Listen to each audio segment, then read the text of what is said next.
दिल्ली के मुख्यमंत्री अरविंद केजरीवाल ने डॉक्टर असीम गुप्ता के परिजनों से शुक्रवार को मुलाकात की और उन्हें अनुग्रह राशि के रूप में 1 करोड़ रुपए का चेक सौंपा।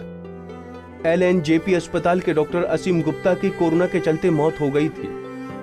सीएम केजरीवाल ने दिवंगत डॉक्टर असीम गुप्ता को जनता का डॉक्टर करार दिया और कहा कि ये सरकार का दायित्व है कि वो दूसरों के लिए अपना बलिदान करने वाले लोगों के परिजनों की मदद करें। डॉक्टर असीम गुप्ता कोरोना के मरीजों का, दिल्ली में कोरोना के मरीजों का इलाज करते करते और उनकी सेवा करते करते शहीद हो गए। ये हम लोगों के लिए बहुत बड़ा लॉस है। डॉक्टर्स, नर्सेज, पैरामेडिक स्टाफ जो है वो इस वक्त दिल्ली में जिस तरह से कोरोना से लड़ते हुए लोगों की सेवा कर रहे हैं और लोगों की जान बचा रहे हैं, यही हमारा सबसे बड़ा सहारा है कोरोना की लड़ाई में। और डॉक्टर असीम गुप्ता जैसे बहुत विरले लोग होते हैं। मैंने LNJP में भी उनके कई कोलीग से बात की। डॉक्टर सुरेश यहाँ पे हैं मौजूद, जो LNJP के हमारे हेड हैं। सब लोग बताते हैं कि किस तरह से वो बढ़ चढ़ के, उन्होंने कभी भी ये परवाह नहीं की कि मुझे कोरोना हो जाएगा। उन्होंने बढ़ चढ़ के उन्होंने कोरोना के मरीजों की सेवा की। यहाँ पे भी यहाँ के जो रहने वाले लोग हैं वो बता रहे हैं कि किस तरह से अगर कॉलोनी में किसी को भी कुछ हो जाता था तो वो सबसे आगे रहते थे। तो ऐसे नोबल सोल बहुत कम होते हैं और हमारे लिए बहुत बड़ा लॉस है। मैं भी उनके परिवार से मिला। डॉक्टर निरुपमा उनकी वाइफ हैं। ये भी एक डॉक्टर हैं, नोएडा में काम करती हैं।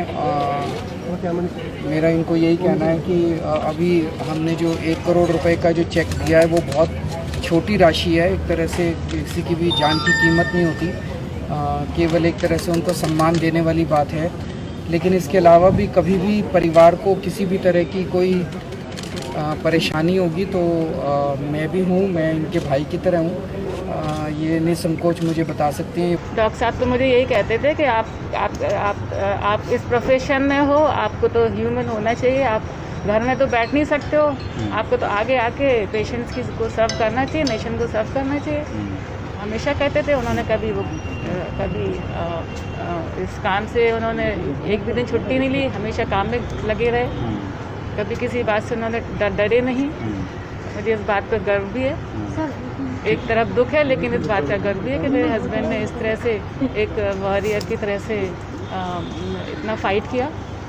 लेकिन सबसे बड़ा दुख है हम उनको नहीं बचा पाए। मैम, ऐसा कहा जा रहा था बीच में कि आपने ये भी कहा था कि आपने बेटे को भी चाहेंगे वो डॉक्टर बने। और मेरा बेटा ऑलरेडी MBBS कर रहा है, he is in second year.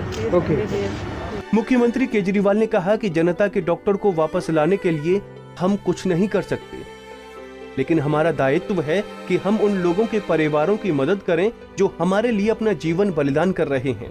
आज परिवार को 1 करोड़ रुपए की अनुग्रह राशि दी गई। बता दें कि डॉक्टर असीम गुप्ता की 6 जून को आई जांच रिपोर्ट में उनके कोरोना वायरस से संक्रमित होने की पुष्टि हुई थी। उन्हें हल्के लक्षण थे और वो एक पृथकवास केंद्र में भेजे गए थे। 7 जून को उनकी हालत बिगड़ गई और उन्हें LNJP अस्पताल में भर्ती कराया गया। बाद में उन्होंने दक्षिण दिल्ली के साकेत स्थित मैक्स स्मार्ट अस्पताल में दम तोड़ दिया। वो 52 साल के थे और उन्हें अपने रोगियों की हर संभव मदद करने के लिए जाना जाता था। दिल्ली से कमल कुमार कंसल, पंजाब केसरी टीवी।